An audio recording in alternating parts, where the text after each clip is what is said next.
Alright, hello everyone. In this video, I'll be showing you how I've been farming the throne room on Nightmare Hardcore Survival. You can also do mixed mode if your stats are good enough. I would just try it on regular first, and if you beat it, no problem, then you can turn on mixed mode. I'm going to be starting at wave 1 because if you've never done this before, you can only go up to wave 8, and you still get the same amount of mana out of the chests. And if you start on wave 1, it's just a lot more manageable. There's a lot less enemies. So the stats you can get from this are about 1,000 to 1,500. You can get Transcendence. I've only found them on like the last wave, but they're definitely there. You're going to need a Countess or Squire, a Monk, a Summoner, and a Series EV, as well as a DPS pet with or a DPS with a Genie. It's not required, but it definitely makes stuff a lot easier. So if you can start, if you've done this before, and you can go up starting at wave, you can start at wave 13 if you want to farm like the pet. When I've been doing it, I haven't been getting that good ones, so I kind of just ignore it most of the time. I start at wave 20, but I'll be starting at wave 1 just to show you guys how to, if you've never done it before, how you can start out. So we're just gonna go grab all the chests.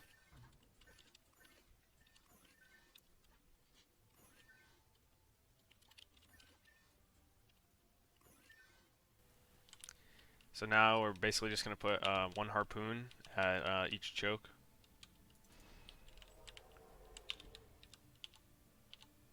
And this spot's always hard to see because that spawn list is right there, but...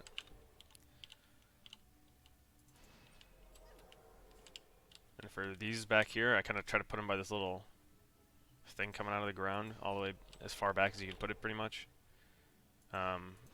The main problem I had last time when I was farming this map, or with a different build, is that like a whole bunch of enemies would just clump up right here.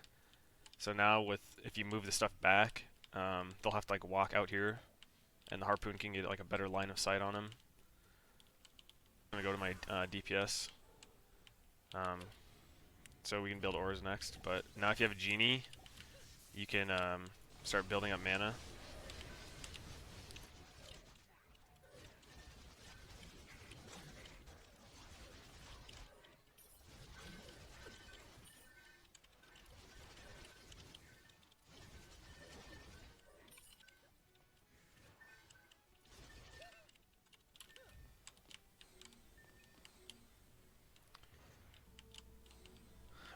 Alright, so now we're going to go to our aura builder, and we're going to place down an aura stack at each of the choke points.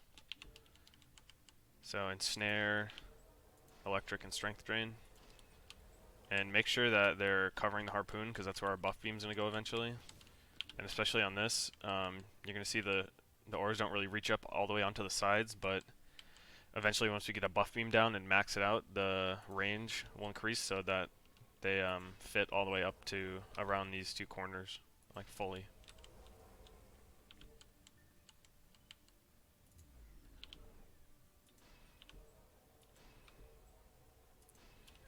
So then, now that we're done with that, we're going to go to our Series EV.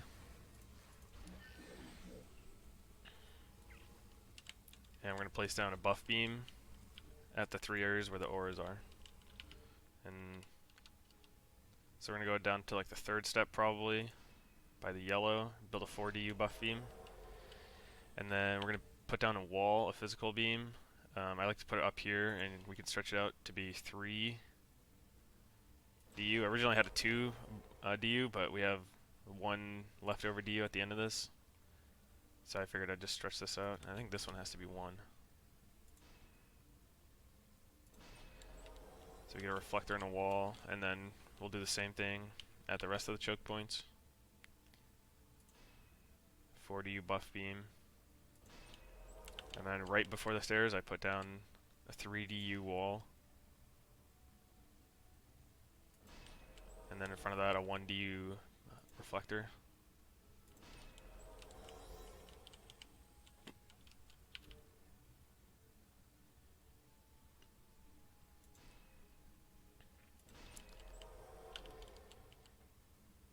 And walls, not very many just regular mobs will get to the walls, but the ogres,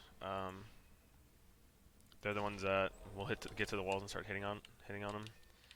Back here, I put a 2 DU wall on the second set of stairs, and then just a 1 DU reflector.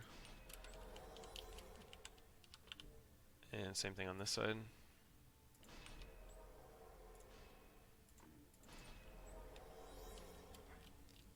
And see, we have 1 leftover DU, so we can probably sell this reflector and make it a 2 DU one.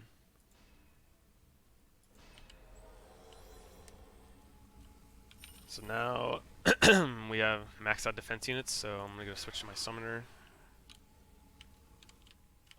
And basically at each choke point, all including these back 2, we're gonna put down a mage, a spider, and 2 archers. The mage will heal all the other minions that take damage, and the spider is for the ogres, because the spider will web the ogre, and then the ogre will take twice as much damage, and his attack speed will be really slow, so that allows him to die really fast and also not deal like barely any damage. And with some summons, I find it's just easy to build them and then walk them onto the buff beam. That way you can because you might not be able to build them, but they can walk into tighter places, so you'll be able to fit them onto the buff beam easier. And while you were doing the combat, while I was doing combat, I was dropping mana once I got full for my genie, so that way you can go pick it up once you run out the first time.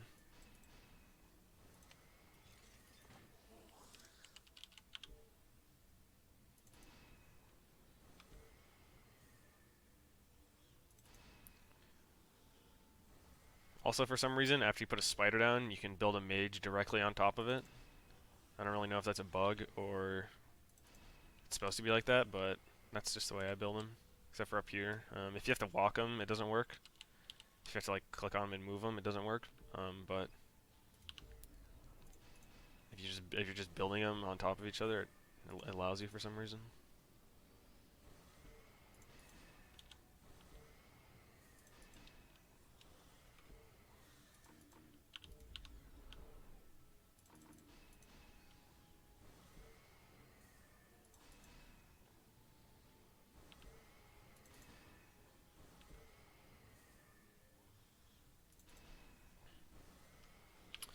So there's all the summon units down.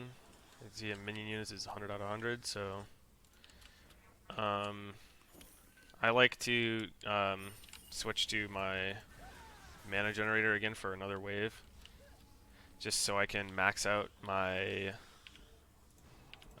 buff beams, because that's the order. What you want to upgrade stuff is your buff beams. You want to max those out first, and then you want to max your auras, and then after that it doesn't really matter. But your auras and your buff beams are mainly like the main thing. And then once I get those upgraded, I switch to a summoner. Because once you switch to a summoner, only the mobs only drop armor, and that's like you need a lot more armor than you do weapons. So staying on a jester for more than 1 wave is a bad idea because you're going to get a lot of weapon drops.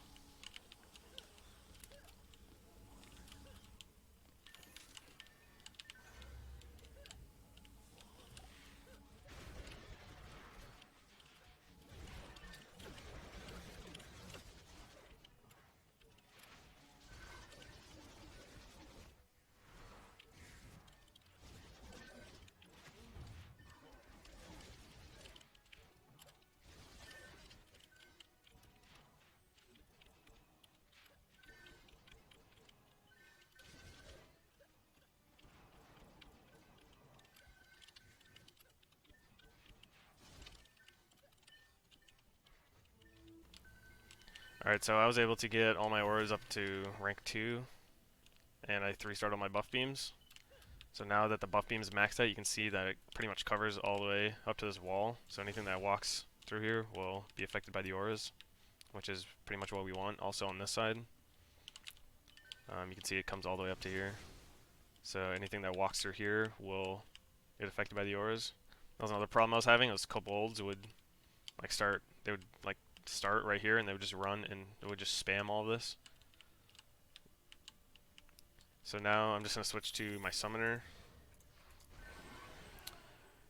to get the most amount of armor drops, or get no weapon drops. And so just make sure you max out your auras. I would say after you max out your buff beams and your auras, you don't really need to upgrade anything else, unless your stats are kind of low and you're having problems. But so that's pretty much the build. If you have any questions on it, or you need me to show you something else, just let me know in the comments. I'll be reading those. And thanks for watching.